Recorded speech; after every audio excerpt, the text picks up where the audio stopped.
Sorry. Don't press this one Yeah. button. There's like a forbidden fruit button on this that I really want to press. It's actually my first time with a laser pointer, so I'm kind of thrilled. Okay, so my name is Adam Hewitt, and H-E-W-E-T-T. I make brainwave stimulation software. I've been doing it for 10 years. But this presentation isn't about my software, really. It's about me and my interaction with my software. So first, let's talk about what are brainwaves. Probably everybody here knows what brainwaves are. And I don't really have time to go into why they're rhythmic, why they're waves, why all this cool stuff. But basically, brainwaves are electrical activity that's measured from the brain via an electroencephalogram. So just need to know that. What do brainwaves mean? They mean two things. First, they're indicative of state. Brainwaves are usually measured in frequency, so 0 to 40 hertz. And delta, if your dominant frequency is delta, then typically you're going to be in a deep, dreamless state. If your dominant frequency is theta, you're going to be in light sleep. It's a hypnagogic state. Maybe you're in hypnosis. Alpha, if you close your eyes, alpha shoots up. It's the idle rhythm of the brain. You are also in kind of if you're in a daydreamy state, or you're involved in a good book, or you're involved in a good movie, you might be in an alpha state. Beta is what probably everybody in this room is in right now. You're awake, you're attentive, you're interested in what you're seeing, hopefully, right? Otherwise, you're in alpha if I'm boring you, which is probably the case, right? Or you're anxious, which would be high beta. Now, gamma is kind of losing laser. Gamma is interesting in itself, and that's a whole different talk, but I'm not going to get into. What do they also mean? Okay, they're also indicative of a whole bunch of different cognitive and health factors. The FDA recently approved a test for an EEG test for detecting ADD. That's very significant because ADD is often overdiagnosed. So it's very significant. Just today, I learned that an EEG test has been developed for early detection of Parkinson's. Depressed individuals have overall lower amplitude brainwaves. They also have more activity in the right hemisphere. Alcohol-prone individuals, doesn't mean you're alcoholic. You just be alcohol-prone. They tend to have more beta activity. People with cognitive dysfunctions have noticeable problems switching between states during tasks. And that's actually what's going on here. In this study, and this is taken from a study, and this is actually, all of the studies that I'm mentioning in this are large groups of people. These are not small sample sizes. In this study, they had the high IQ people tended to have be able to change states. This indicates change more than it does an actual brainwave, a static brainwave. So low IQ indicate their inability to change brainwave states. So basically, what you get from all this is that brainwaves mean something. They're indicative of current state, but a brainwave signature can also mean a whole bunch of other things. Today's focus is going to be on peak alpha. Peak alpha is the largest frequency within the alpha range. The alpha range, in this case, 7 to 13 hertz. Peak alpha, in this case, is 8.5 hertz because it's this big spire right there. Okay, so peak alpha means a whole bunch of different things. And again, all of these are pretty large sample size, and I have PDFs of all of this, so if anybody just approach me, I'll send you the PDFs of everything. This higher amplitude, is usually better with peak alpha. Higher is better. Higher amplitude is better, and higher frequency is better. Higher amplitude, use the wrong button. Higher amplitude, higher IQ, lower amplitude, lower IQ. Higher frequency, better short-term memory. This was a reverse digit span, which you memorize a bunch of numbers, you repeat them backwards, I believe. So higher frequency indicates, is correlated with better performance on that. It's also higher frequency correlated with better performance in memory and attention tasks. It decreases as we age. Like many things decrease as we age. There's cognitive decline as we age. If you're lucky and you're under 30, you're in this great little dotted line up here, and the world is still your oyster, and you're all feeling great about yourselves, aren't you? I am over 30, and I am on the solid line here. And so my peak frequency should be about 9 right now. Okay, so what can be done to help? I've told you that I work with brain stimulation. And brain stimulation can be done auditorily, can be done visually, tactile stimulation. I just learned recently that you can do olfactory stimulation through smells. Very interesting. Or electrical stimulation. Ironically, electrical stimulation might not be as effective because the other senses go through the thalamus, which plays a big part in all of this. I don't really have time to explain how brain stimulation works. It's a whole, that's like an hour-long talk, so you just gotta trust me. Maybe I have a trusting face. Can you please just like trust me on this? We're able to increase peak alpha, and actually there's a lot of literature on it. Okay, so with brainwave stimulation, peak alpha can be more than just a diagnostic tool. And actually, in the medical literature, we see this all over the place. It's increased verbal grade equivalence. It's very much tied to memory, especially alpha spindles. If anybody's done anything with EEGs here, alpha spindles are very much associated with both encoding information and with memorizing information. Very important stuff. Attentiveness, reducing impulsivity, freedom from distractibility, increase in Raven IQ, Wechsler IQ. There's a whole bunch of different studies. And we funded a meta-analysis in 2008, and you can go to this website, or again, just email me after all of this, and I'll just send it to you. Okay, so here are my goals for this presentation, because this is Quantified Self. This is all about what happened to me. So I wanted to determine how did brainwave stimulation affect me over the years. That's my first goal with this. And secondly, I really wanted to determine if there's a way, an economical way to determine peak alpha frequency without an EEG, because EEGs are expensive. They're hard to set up, especially the big ones, and you have to learn how to use them. It takes months to get good at it.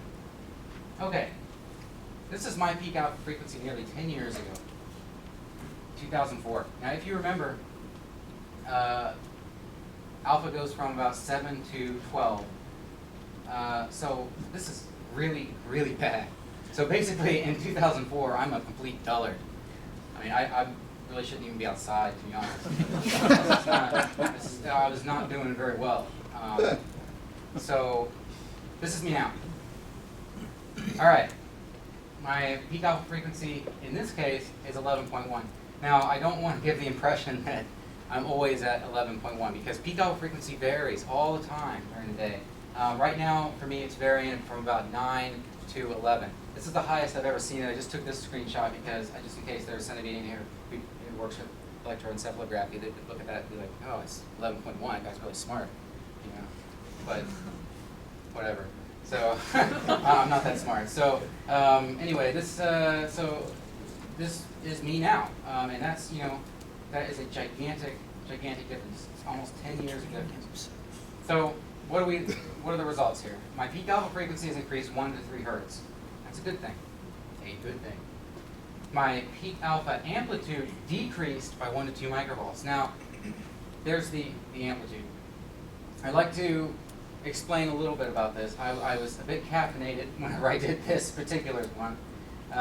And this was 10 years ago. I have no idea what state I was in. Honestly, I do not remember. I could have been sleepy, could have been caffeinated, could have not been caffeinated. All these things will affect amplitude. I don't know. So, but I think we can reasonably assume that it did not have an effect on amplitude. But an anomaly appeared. A very, very cool anomaly appeared. Here's what happens whenever you close your eyes and you measure from the occipital lobe, alpha shoots up.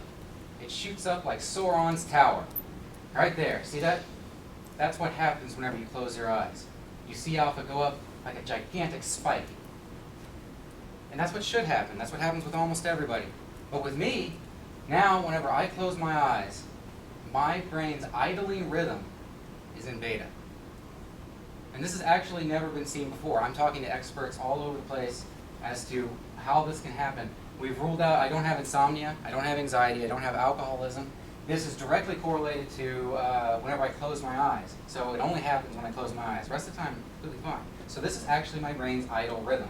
And that's never happened before that I know of. And I did put as far as I know, which is what that means. So as far as I know, that's never happened before. So I think that's really interesting. So what are the epidemiological outcomes of all this? These days, I'm less anxious, I'm less depressed, I'm more sociable, better short-term memory, not sure about long-term, better short-term memory. Okay, so I'd like to emphasize that this is over 10 years, and a lot happens in 10 years. So, you know, a lot of this, I've matured. You know, I've become less anxious, I've become more social, I've become better able to deal with life. But there are actual studies that have associated each of these with increasing peak alpha. So I think we can reasonably say that at least one of these, or maybe parts of these, were affected by the brainwave stimulation that I've been doing. Okay, so the other goal of this talk was to figure out if we could determine peak alpha in some other way without an EEG. The thing about peak alpha, the interesting thing, is that if you stimulate peak alpha in the brain, say your brain's peak alpha is 10 hertz. If you stimulate 10 hertz in the brain, that is going to be more effective on an EEG than stimulating any other frequency in the brain. This has been proven many times. So assuming that, and assuming also that increased alpha brainwave activity is associated with relaxation, and we've recently proven that it's associated with increased heart rate variability, which we talked about last time on the last Quantified Self meetup. And I don't really have time to explain what heart rate variability is, but I'll try to a little bit maybe.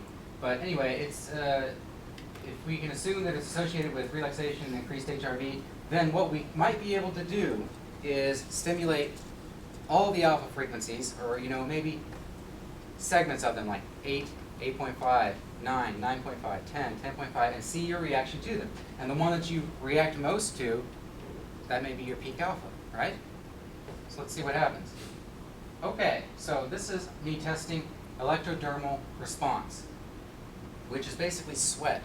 Okay, so if you have sweaty palms, you're a bit stressed out, you're aroused, you're not doing so great. If you have dry palms, then you're relaxed, right? Whatever. So lower is better on this chart.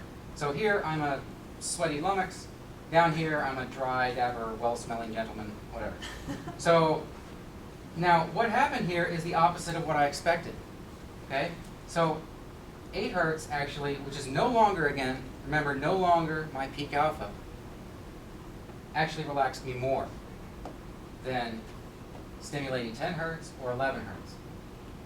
Now it could be, there's 2 reasons that this could be the result. I did not expect this, so I repeated this experiment many, many times, each time getting more and more rigorous with it, kept getting the exact same result. Okay? So why did this happen? It could be because 8 hertz is simply lower. Lower is generally more relaxing. Or it could be that brainwave stimulation had a greater effect on electrodermal response near my former peak alpha. Either way, it's not reliable. So I tried HRV, which is heart rate variability. Now I don't really have time to explain what HRV is, but higher is better on these charts. Okay? So I did test 8, and I tested a whole bunch of frequencies in there, but I forgot to chart 8 on this. So I've got another chart for 8, and we'll get to that in a second. But 8.5, you see, got that, and then 10 and 11, and we're actually seeing a great effect, a great difference. Look at that. That's having it's still having an effect, but not near as much as this, and not as much as this. And then we go to EM wave. This is 8 hertz, 9 hertz, and green is bad, or green is good, red is bad. So, and here, I actually had to circle this to remind myself to tell you that it actually had to, over the same period of time, which is actually a very, very short period of time, it had to increase its range because it was so effective at 10 hertz, which again is my average peak alpha. Okay, and it was also pretty effective at 11 hertz. So, and does that mean you changed the scale? It changed the scale. It changed the scale for you. Yeah, it does. It'll go up to that. I'd like to also emphasize that during EDR and heart rate variability measuring, I was actively not trying to influence it. Okay, so I'm actually pretty good at biofeedback, so I can, usually whenever I use this stuff, this will go from 0 to 400, I'll have nothing but green, all that stuff. I wanted to make sure that it was only the brain waves affecting this. So I wasn't doing any progressive relaxation techniques. I wasn't doing any breathing techniques. I was just letting the brainwave stimulation do its work, and these are the results that I got. So results, brainwave stimulation had more effect on my heart rate variability near my current peak alpha. Significantly more. Okay, so what are the conclusions we can draw from this? Brainwave stimulation can successfully increase peak alpha frequency, I think. That's been shown in literature. It's been shown by a guy on our advisory board, Harold Russell, who's at the University of Texas. It's been shown all over the place, but I showed you myself. I experimented on myself, and I got the result. Something unique that I think we can take from this, I think deserves more study, is that heart rate variability may be a unique way to now determine peak alpha. And here's a bunch of references, so you can get out your phone and take a picture of it, or you can simply approach me later, and I'll send you an email. I've got PDFs of every one of those, and also of our meta-analysis, and I can send it to you. So that's it.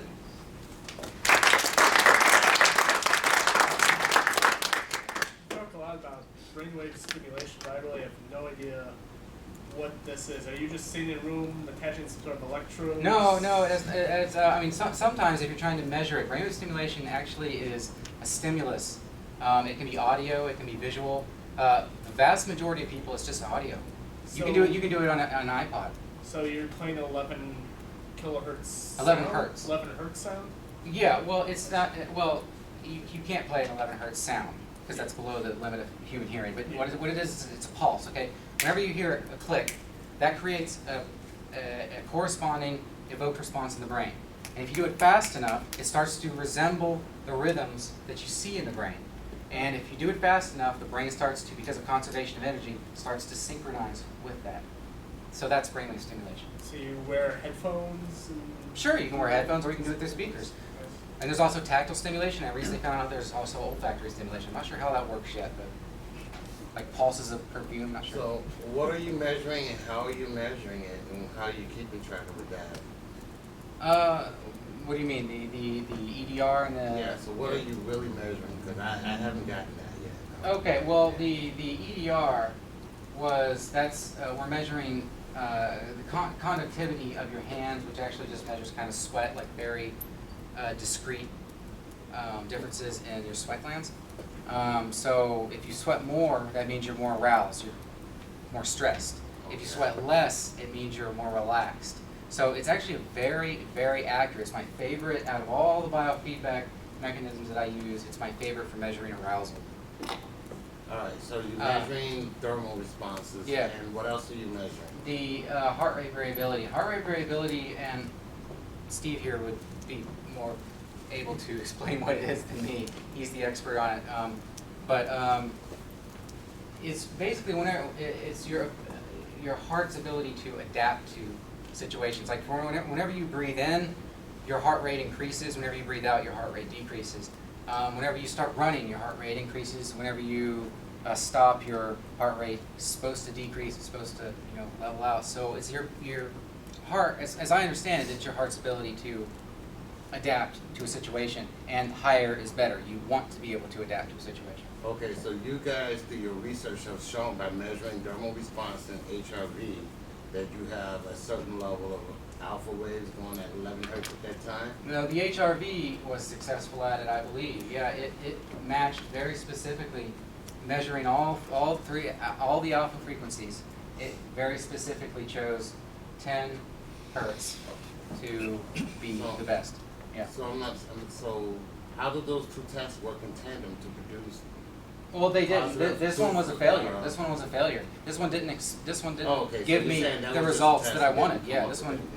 Yeah, I thought it would, and it didn't. Okay, so you said HVR proves that according Well, to it's suggesting. Yeah. But you have no other proofs. No, not Okay. yet. So your end technology, how does it look? My end technology. What do you mean? Your end, how does it get done? Oh well, HRV is done. You just have this little finger mechanism that shines a light through your finger and measures the. Okay, and then you got headphones on. Yeah, you got your headphones on, and then Okay. you get stimulation. Thank you. Was it binaural beat? No, a lot. I get asked that every time. No, binaural beats are a very old form of the stimulation, and they don't work very well. Yeah, There's much more advanced forms of stimulation these days. Just a quick note about HRV and why it's important. HRV is correlated and correlated, not just associated, with the body's innate anti-inflammatory system called the cholinergic anti-inflammatory pathway. This is relatively new science of the last 10 years. Yeah, yeah. You mentioned that the epidemiological outcomes improved. So how did you measure those outcomes, like particularly like short-term memory? Well, there's a lot of short-term memory. I mean, there's in-back, there's digit span, there's a whole bunch of different. I've been doing all of them for 10 years now. I don't have the data with me because I just couldn't fit them on the slides. But yeah, I've been doing. There's a cool site called CognitiveFun.com that I love. I've been using that for about 6 or 7 years. But I'll make up my own tests just in C#. I'll make like a battery of tests for myself, and I've just been doing that for basically as long as I've been programming. Okay, you talked about the variety of ways that you could stimulate brain activity. What exactly did you do? Well, I used audio in particular.